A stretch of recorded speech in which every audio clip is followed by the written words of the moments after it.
Bienvenue dans le podcast À cœur et à corps, un podcast à la découverte de notre pouvoir personnel. Bonjour à tous, je suis très heureuse de vous retrouver.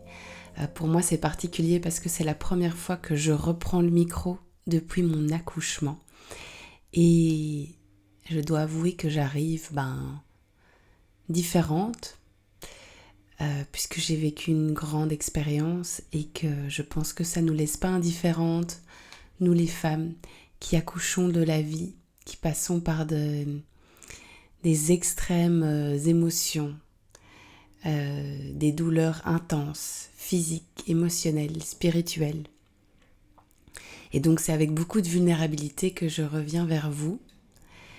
Et aujourd'hui j'avais envie de vous parler de c'est quoi être soi. Et je pense que c'est un sujet très difficile à répondre parce que nous sommes constamment en devenir. On est constamment occupé à changer. On est constamment en métamorphose et la vie est constamment en mouvement également. Ce qui fait que se définir, se mettre dans une case, en fait, permet peut-être pour certains de se sentir en sécurité, mais surtout pour d'autres de ne pas trouver qui ils sont. Et ce que j'ai pu expérimenter moi dans ma vie, c'est que être moi, c'est assumer de plus en plus mes valeurs. Mais mes valeurs peuvent changer en fonction de mes expériences de vie, de ce que je découvre, de ce que je perçois, de ce que j'expérimente. Ce qui fait que c'est en constante évolution. Mais il y a quand même des fondamentaux, des piliers, des lois comme ça universelles, que quand on les touche, elles deviennent nos fondements et on s'y accroche. Et ces lois-là deviennent nos valeurs. Et quand ces valeurs sont assez incarnées dans nos vies, eh bien c'est cette chose-là à laquelle on peut s'identifier et donc se présenter au monde tel quel. Donc plus je me découvre moi, en fait, plus je découvre mes valeurs. Et quand je me présente au monde, je me présente avec ces valeurs. Tant qu'on est encore dans un positionnement de caméléon, où on ne dit pas les choses, où on est en réactivité, où on n'est pas vraiment nous-mêmes, parce qu'en fait on répond au monde extérieur. Mais quand on a des valeurs profondes et une foi profonde, on parle à partir de cet espace-là. Et cet espace-là, en fait, est notre part divine et notre source, notre Dieu intérieur, j'ai envie de dire. Quand on parle à partir de là, on a une solidité intérieure de qui nous sommes, qui je suis. La chose est que nous sommes humains et que quand on se présente au monde et qu'on parle avec nos valeurs, avec nos croyances, avec l'historique en fait, avec lequel je viens, moi en tant qu'humaine, eh bien, je peux venir confronter d'autres personnes, d'autres soi, qui eux ont une autre vision, un autre vécu de leur expérience humaine. Et c'est là qu'on peut vivre des jugements, du rejet, avoir des critiques, réveiller des peurs. C'est comment je reste moi-même malgré qu'autour de moi, je peux créer cela. Je peux créer aussi de l'amour, de l'admiration, plein de choses. Mais je peux aussi créer son contraire. Puisque nous sommes dans un monde de polarité et bien sûr que l'un et l'autre marchent main dans la main. Donc plus j'assume en fait qui je suis, mes valeurs, et plus j'ose me présenter au monde avec cela, eh bien plus j'éveille et j'attire des personnes à moi qui vibrent cela, et en même temps plus je repousse et j'éveille chez des personnes qui ne pensent pas comme moi, qui ne vibrent pas comme moi, du rejet, de la peur, du jugement. Et donc être soi, c'est assumer ses valeurs, c'est assumer d'être critiqué, c'est assumer d'être prise pour quelqu'un de naïf, quelqu'un qui n'est pas rationnel, quelqu'un qui n'est pas scientifique, quelqu'un qui n'est pas...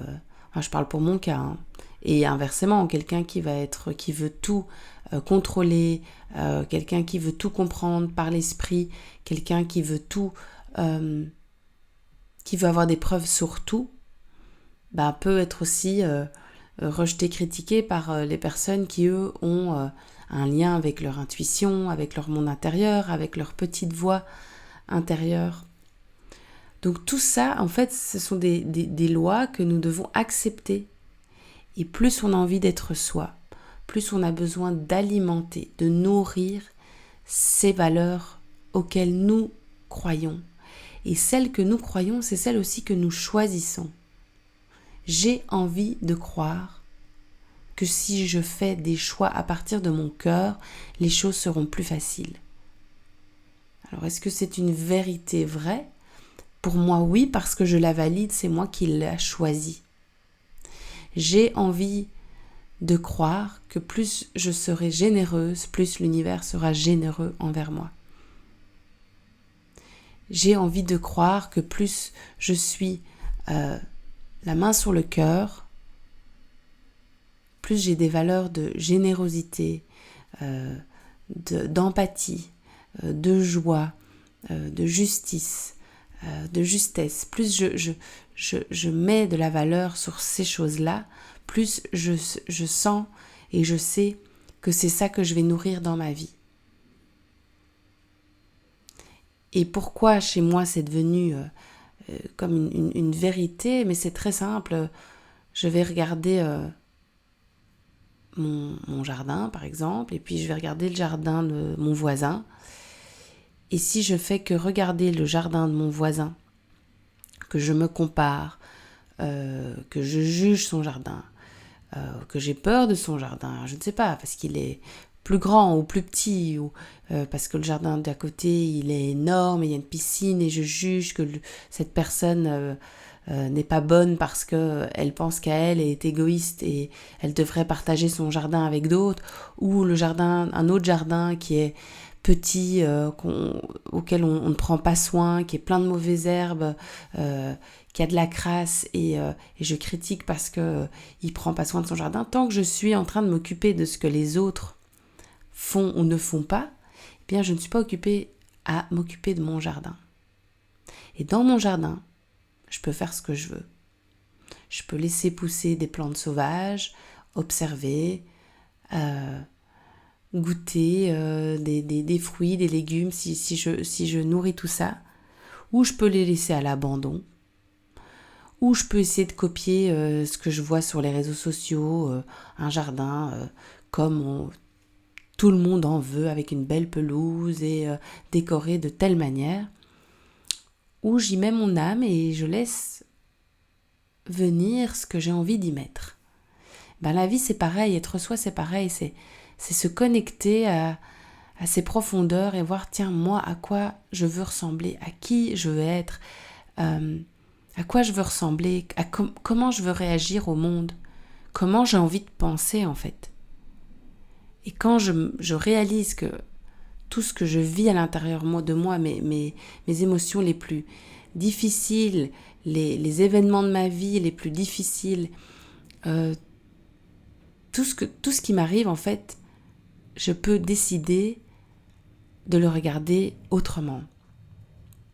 Et donc je peux avoir une facture qui arrive, ou me stresser, encore une facture, je dois la payer, ou voilà, j'ai de la gratitude parce que grâce à cette facture, j'ai un service d'eau, d'électricité, de gaz, de poubelle, ou de personnes de mon équipe qui travaillent avec moi, ou peu importe la facture à quoi elle correspond, mais il y a toujours un échange de services derrière ça. Et ça, quand on honore ça et qu'on se dit je peux me le payer, ou j'ai de la chance d'avoir ce service ici dans mon pays qui me donne accès à ça, et changer mon regard dessus, eh bien on le vit autrement. Et pour revenir au sujet de être soi, voilà, moi j'ai envie de regarder les choses autrement que ce que la plupart des gens perçoivent du monde et observent du monde. Et moi j'ai envie de nourrir l'amour, moi j'ai envie de nourrir la gratitude, moi j'ai envie de nourrir la joie, moi j'ai envie de nourrir les miracles. Moi je crois aux miracles. Et tant qu'on va avec ce que la plupart des gens pensent et que c'est dur, il faut travailler dur, la vie est dure, la vie est difficile, et tant qu'on est dans ces énergies qui nous happent vers le bas, alors que nous, notre soi, il a envie d'être dans des énergies hautes de joie, d'amour, d'abondance, eh bien on doit vraiment muscler son esprit à aller vers ça. Et je remarque que c'est vraiment un entraînement et que plus on l'observe et qu'on met de la lumière dessus, de la conscience sur nos manières de penser, plus il est facile d'aller vers ça. Et donc quand je suis happée par les énergies, je peux vite me dire, allez, change Sylvie, regarde ça autrement, réécris l'histoire. Comment tu peux regarder la chose autrement? Comment tu peux accueillir cet événement différemment et l'accueillir dans mon cœur? Parce que pas juste avec la tête, c'est vraiment l'exercice et c'est juste le cœur, l'organe qui est alchimique, qui peut métamorphoser la chose. Donc quand vous vivez quelque chose de dur, d'intense, de difficile, c'est votre cœur qui peut métamorphoser ce ressenti et le rendre en quelque chose, dans de l'or en fait, en quelque chose de magnifique. Et donc être soi, c'est choisir ses valeurs, c'est choisir la manière de voir le monde. Et pour ça, on ne peut pas être soi quand quelque part on n'a pas encore la conscience développée. Et la conscience qui se développe, elle est constante. Donc ma manière de voir le monde aujourd'hui sera différente dans 5 ans, dans 10 ans, même dans 6 mois et peut-être même demain. Quand on voit un bébé, il n'a pas la conscience de lui. D'accord ? Donc la conscience est quelque chose qui évolue. Et donc être soi évolue et nos valeurs évoluent. Je ne pensais pas, mes valeurs ont changé quand j'étais ado et mes valeurs d'aujourd'hui ont changé. Et souvent quand on est ado, enfant, on répète les valeurs de nos parents. Et puis à un moment, on a le droit de changer ses valeurs. On dit mais est-ce que c'est ça que je veux vraiment ? Si j'ai un père ou une mère qui vit constamment dans la peur du manque, est-ce que je dois nourrir ça ? Est-ce que ce doit être ma réalité ? Est-ce que c'est vrai ? Est-ce que je fais ce choix ? Et si autre chose était possible ? Et si je pouvais avoir une autre valeur ? Et si pour moi, la vie, elle se vit au présent, au jour le jour, sans la peur de manquer, ce qui me permet de faire des choix différents, de vivre la vie à fond, d'en profiter et de ne pas me limiter. Et donc, à chaque jour, à chaque fois que je suis ébranlée, touchée par quelque chose de l'extérieur, c'est une invitation à me dire comment je me positionne face à ça, à cette réalité-là, et à revoir mes valeurs. Qu'est-ce que je choisis ? La peur ou l'amour ? Les possibles ou le manque ? Mon cerveau ou mon cœur ? Mon manque d'estime de moi ou mon estime de moi ? Cette part en moi blessée ou cette part en moi souveraine ? Et j'ai chaque fois le choix. Et être soi, c'est de faire le choix avec conscience de qui j'ai envie d'être à chaque jour et comment j'ai envie de répondre au monde et quelles sont mes valeurs profondes. Et parfois, quand on est pris dans notre ego, dans nos histoires, dans nos blessures, dans nos traumas, on est happé. On est happé par nos peurs et on perd nos valeurs profondes. On est dans des petits jeux de manipulation, de mensonges, de jugement, de peur. Et on peut aller de l'autre côté et être dans cette expansion de soi, de son cœur et de regarder les choses différemment. Et ce ping-pong entre l'un et l'autre, je le perçois chez moi de plus en plus vite. Et c'est comme ça que je peux aussi accompagner les gens là-dedans. Car je reconnais avec humilité toutes ces parts d'ombre de moi. qui peuvent me rendre dans des systèmes dont je suis moins fière, de honte, de culpabilité, de peur, de jalousie, d'envie, de manipulation. Et tout ça, je peux reconnaître, mais je sais aussi reconnaître ma grandeur de cœur, mon empathie, ma dévotion, l'envie de contribuer au monde, le courage, l'audace, tout ça je reconnais aussi.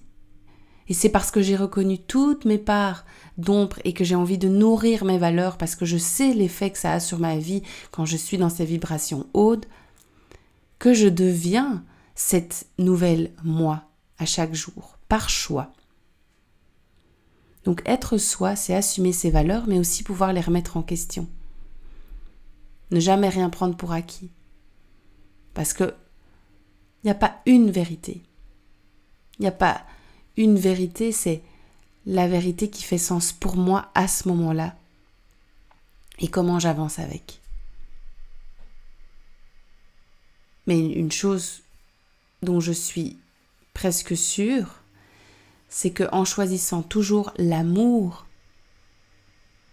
je risque pas trop de me tromper. Et c'est comment je peux toujours retourner dans cette énergie-là, dans cette source, dans cet espace où je suis en sécurité, dans cet espace où je suis aimée, dans cet espace où je suis enveloppée. Et ça se travaille, ça se donne à soi, c'est la relation de soi à soi. Et donc c'est aussi tenir cette fréquence-là, alors que tout autour de moi ou de nous, des personnes vibrent d'autres fréquences. Et comment moi, je ne me laisse pas happer par ces fréquences-là des autres. Et c'est là qu'il y a quelque chose à muscler, à tenir, à comprendre, à voir clair, tiens, ça m'appartient, ça appartient à l'autre. Et comment je crée toute ma réalité juste par comment je perçois le monde, comment je le pense, comment je le ressens, comment je le parle. Et ça me fait du bien juste de faire ce podcast parce que ça me met complètement là-dedans. Et ça m'émeut parce que je sais qu'il y a une part de nous tous, êtres humains, toutes ces gouttes dans l'océan, on est en sécurité, on est aimé. Donc voilà ce que j'avais envie de vous partager aujourd'hui. Être soi, c'est vraiment assumer ses valeurs, peu importe ce qui se passe autour de nous. Et à chaque instant, faire le choix, chaque fois, d'incarner ses valeurs de plus en plus. Et d'être aussi OK avec le fait qu'on soit humain. Et bien sûr que l'humain est imparfait.